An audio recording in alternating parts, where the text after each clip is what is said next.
Bank and simple interest practice set 35. आज आपण bank आणि सिम्पल इंटरेस्ट म्हणजे सरळ व्याज याविषयी माहिती घेणार आहोत. That is our practice set 35 and now we are going to learn one by one example. Then first,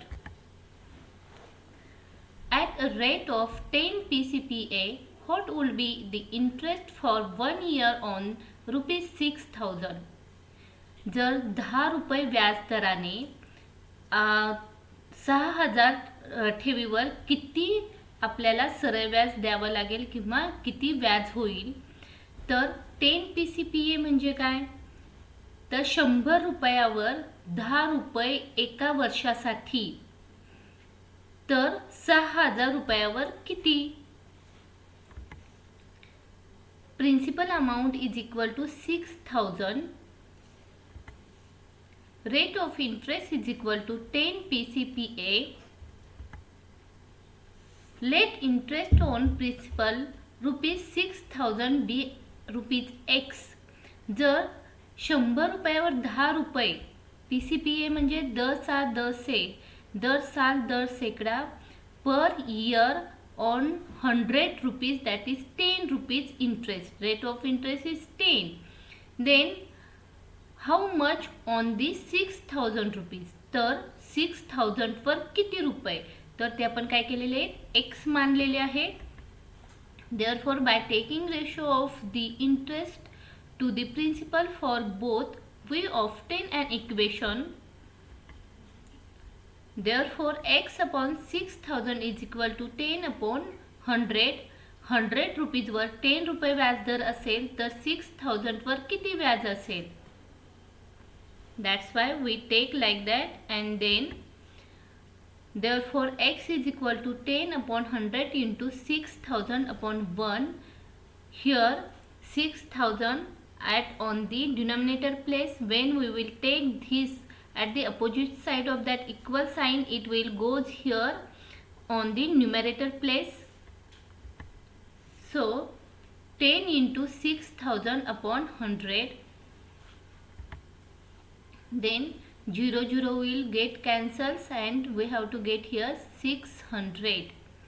it's calculation केल्यावर काय 600 एवढं आपल्याला या 6000 वर व्याज द्यावं लागेल.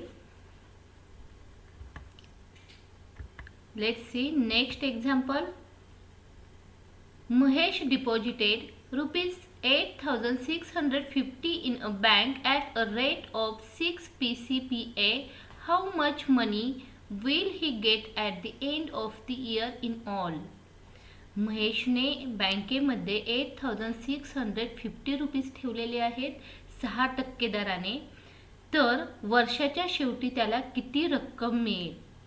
आता आपल्याला फक्त व्याज काढायचं आहे का, नाही, तर आता आपल्याला काय करायचं आहे, व्याज आणि प्लस आपण डिपॉझिट केलेली रक्कम ही सगळी मिळून म्हणजे वर्षाच्या शेवटी एकूण किती रक्कम मिळेल.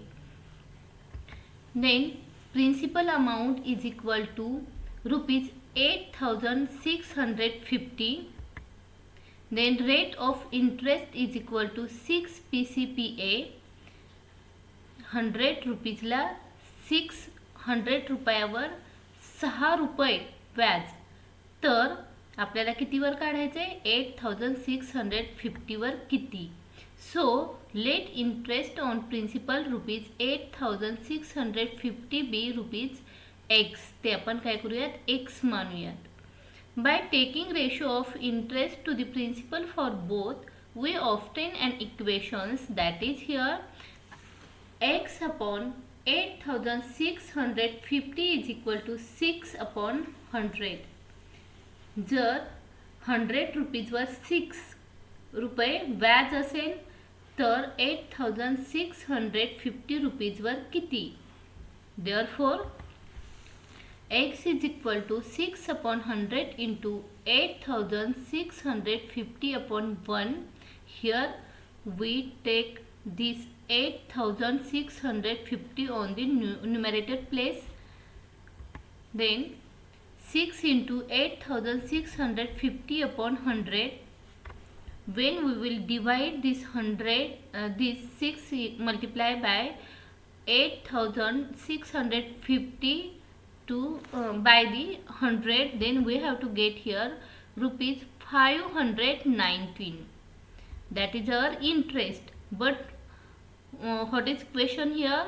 How much amount he will get there after the 1 year? एका वर्षानंतर त्याला किती अमाऊंट परत मिळेल, म्हणजे आपल्याला पूर्ण अमाऊंट, पूर्ण रक्कम काढायची आहे.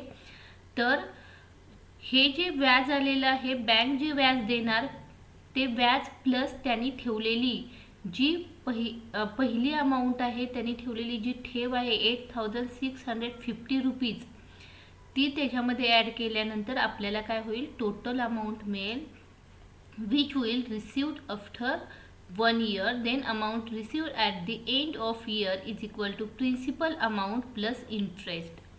Then what is our principal amount? The rupees 8650 and interest that is 519.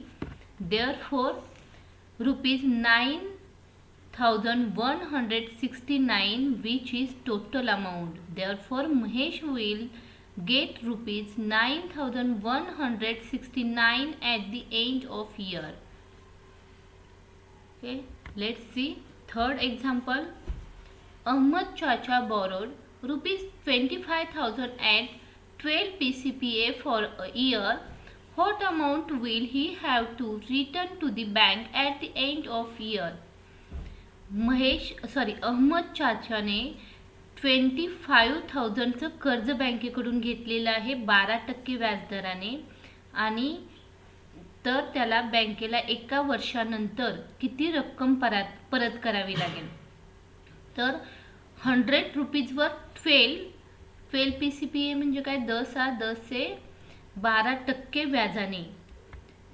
Therefore principal amount, जेवढं कर्ज घेतलेलं आहे, ज्या पद्धतीने ठेव ही प्रिन्सिपल अमाऊंट असते, त्या पद्धतीने घेतलेलं कर्ज देखील प्रिन्सिपल अमाऊंट म्हणूनच आपण या ठिकाणी पकडणार आहोत. तर प्रिन्सिपल अमाऊंट काय असेल, मग principal amount is equal to rupees 25,000 and rate of interest is equal to 12 PCPA. 100 रुपीजवर 12 means per year on 100 rupees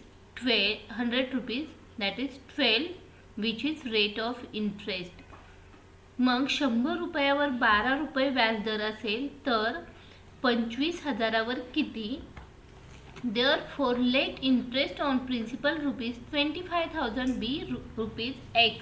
तो आपण x मानूया. By taking ratio of the interest to the principal for both, we obtain an equation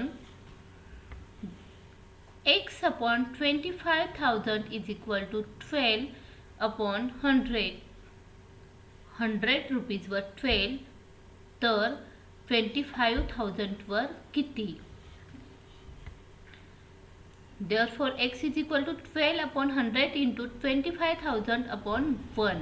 When we will multiply this 12 into 12 by 25,000, then we have get like this. Then rupees 3,000 which is interest on the 25,000.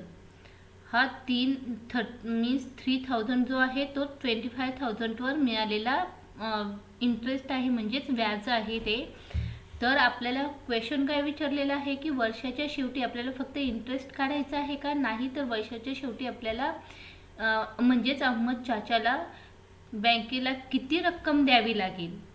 तर हा फक्त 25,000वर असलेलं व्याज आहे, आणि हे व्याज ज्या वेळेस आपण ठेवीवर ॲड करू तर तेवढं कर्ज जे घेतलेलं होतं त्या कर्जामध्ये हे इंटरेस्ट ॲड करून तेवढी रक्कम बँकेला परत करावी लागेल.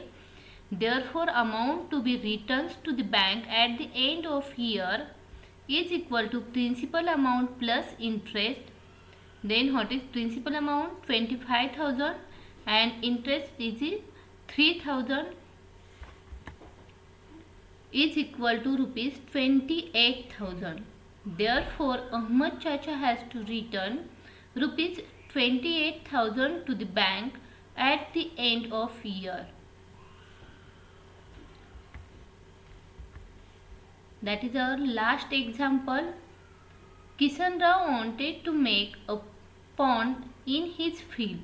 He borrowed rupees 35,250 from a bank at an interest rate of 6 PCPA.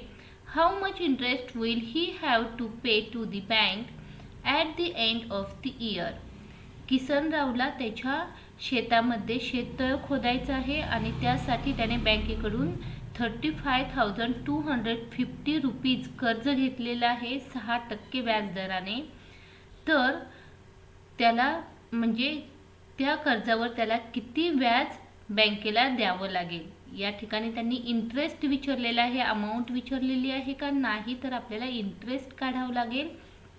Interest म्हणजे सरळ व्याज. तर व्याज किती असेल या रकमेवर? Principal amount is equal to rupees 35,250. हे त्याने घेतलेलं कर्ज आहे. Then rate of interest is equal to 6 PCPA. 100 रुपीजवर 6 रुपीज एवढं 100 रुपीजवर 6 रुपीज व्याज. तर 35,250 रुपीजवर किती?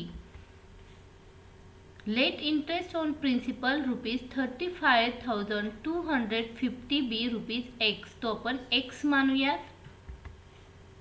Therefore, x upon 35,250 is equal to 6 upon 100. 100 रुपीजवर 6 तर 35,250 वर x. Therefore, x is equal to 6 upon 100 into 35,250 upon 1.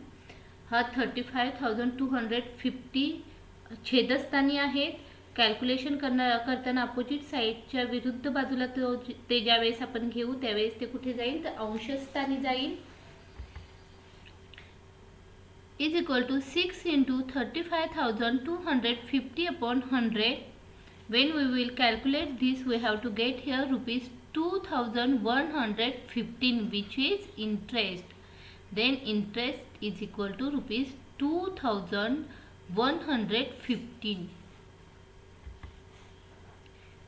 Therefore, Kisanrao will have to pay an interest of rupees 2,115 to the bank at the end of the year. वर्षाच्या शेवटी एवढं व्याज त्याला बँकेला द्यावं लागेल. With this we finish our practice.